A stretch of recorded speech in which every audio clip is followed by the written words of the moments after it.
నమస్తే, welcome to yo-yo TV. టీడీపీలో రాజకీయ ఓనమాలు నేర్చుకొని ప్రస్తుతం వైసీపీలో కీలక నేత అయ్యారు. గన్నవరం నియోజకవర్గానికే ఎమ్మెల్యే కానీ మొత్తం విజయవాడ రాజకీయాలను ప్రభావితం చేయగల నేత. గతంలో పరిటాల రవి ప్రధాన అనుచరునిగా గుర్తింపు పొందారు. నందమూరి కుటుంబం జూనియర్ ఎన్టీఆర్ తో స్నేహం చేసి సినిమాలకు నిర్మాతగా మారిన వ్యక్తి ఆయననే MLA Vallabhaneni Vamsi. Gannavaram political game లో కీలక పాత్ర పోషిస్తున్న MLA Vallabhaneni Vamsi real story మీకోసం.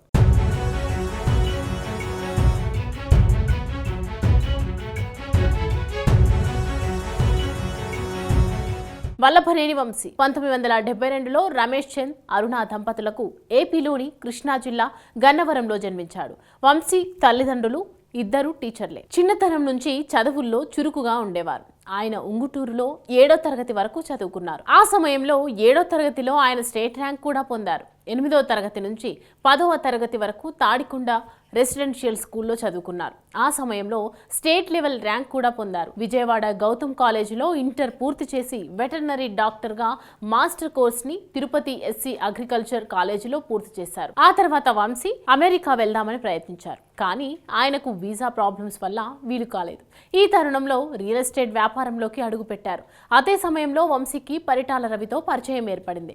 అతి కొద్ది రోజుల్లోనే పరిటాల రవికి వంశీ ప్రధాన అనుచరుడిగా మారిపోయారు. ఈ సమయంలో పలు వ్యాపారాలు కూడా చేశారు. వంశీని పరిటాల రవి సొంత తమ్ముడిలా చూసుకునేవారనే టాక్ కూడా అప్పట్లో గట్టిగానే వినిపించింది. పరిటాల రవిపై దాడులు జరుగుతున్న సమయంలో ఆయనతో ప్రయాణించడానికి అందరూ భయపడేవారట. కానీ వంశీ మాత్రం ఆయనతో ఎలాంటి భయం లేకుండా ప్రయాణం చేసేవారు. అలా ఆయన ముఖ్య అనుచరునిగా పేరు సంపాదించుకున్నారు. మరోవైపు వంగవీటి రాధ, కొడాలి నాని ఆయనకు మంచి స్నేహితులు. ఈ సమయంలో కొడాలి నానితో నందమూరి కుటుంబంతో ఆయనకు పరిచయం ఏర్పడింది. ముఖ్యంగా జూనియర్ ఎన్టీఆర్ తో మంచి స్నేహం ఏర్పడింది. ఇలా తారక్, హరికృష్ణతో వంశీ చాలా క్లోజ్ గా ఉండేవారు. రియల్ ఎస్టేట్ వ్యాపారంలో వంశీకి కలిసి రావడంతో కొన్ని సేవా కార్యక్రమాలు ప్రారంభించారు. ఇక రాజకీయాల్లోకి రావాలని కోరికతో 2006లో ఆయన టీడీపీలో చేరారు. ఈ సమయంలో 2009 ఎన్నికల్లో విజయవాడ ఎంపీగా పోటీ చేయాలనుకున్న వంశీకి ఎన్టీఆర్ సహాయం చేశారు. ఎన్టీఆర్ఏ దగ్గరుండి ఎంపీ టికెట్ కూడా ఇప్పించారట. ఈ ఎన్నికల్లో విజయవాడ ఎంపీ అభ్యర్థిగా టీడీపీ తరపున పోటీ చేశారు. కానీ కాంగ్రెస్ పార్టీ తరపున పోటీ చేసిన లగడపాటి రాజగోపాల్ ఎంపీగా గెలుపొందారు. ఎంపీగా పోటీ చేసి ఓడిపోయిన తర్వాత తన వ్యాపారాలు చూసుకుంటూ తెలుగుదేశం పార్టీలోనే కొనసాగారు. ఈ సమయంలోనే వంశీ దృష్టి సినిమాల మీద పడింది. దీంతో సినిమా నిర్మాతగా మారారు. 2009లో పున్నమి నాగు, 2010లో జూనియర్ ఎన్టీఆర్తో అదుర్స్ సినిమాలను నిర్మించారు. ఆ తర్వాత రవితేజతో 2018లో టచ్ చేసి చూడు అనే సినిమాను కూడా తీశారు.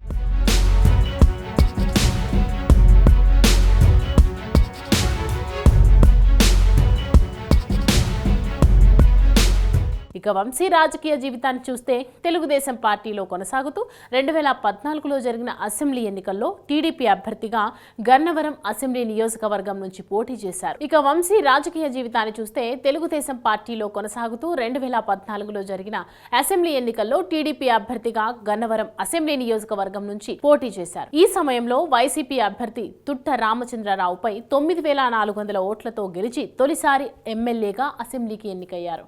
ఇక 2019 ఎన్నికల ముందు వంశీ దాదాపు వైఎస్ఆర్సీపీలో చేరతారనే వార్తలు వినిపించాయి. ఈ సమయంలో వంశీని జగన్ ఆలింగనం చేసుకున్న దృశ్యం చాలా మందికి గుర్తుండే ఉంటుంది.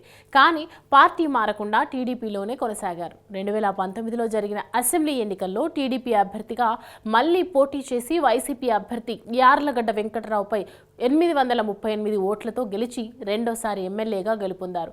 అయితే ఈ ఎన్నికల తర్వాత ఆయన టీడీపీకి కాస్త దూరంగా ఉంటూ వచ్చారు. మరోవైపు ఆయనకు వ్యతిరేకంగా కొందరు తప్పుడు ప్రచారాలు చేయడం ప్రారంభించారు. వల్లభనేని వంశీ టీడీపీని వీడి వైసీపీకి మద్దతుగా ఉండటంతో టీడీపీ వేసిన పిటిషన్తో ఆ పార్టీని వీడిన ఆయనపై అనర్హత వేటు వేస్తూ 2024 ఫిబ్రవరి 26న స్పీకర్ తమ్మినేని సీతారాం నిర్ణయం తీసుకున్నాడు. రానున్న ఎన్నికల్లో ఆయన వైసీపీ తరపున గన్నవరం నుంచి పోటీ చేయబోతున్నారు.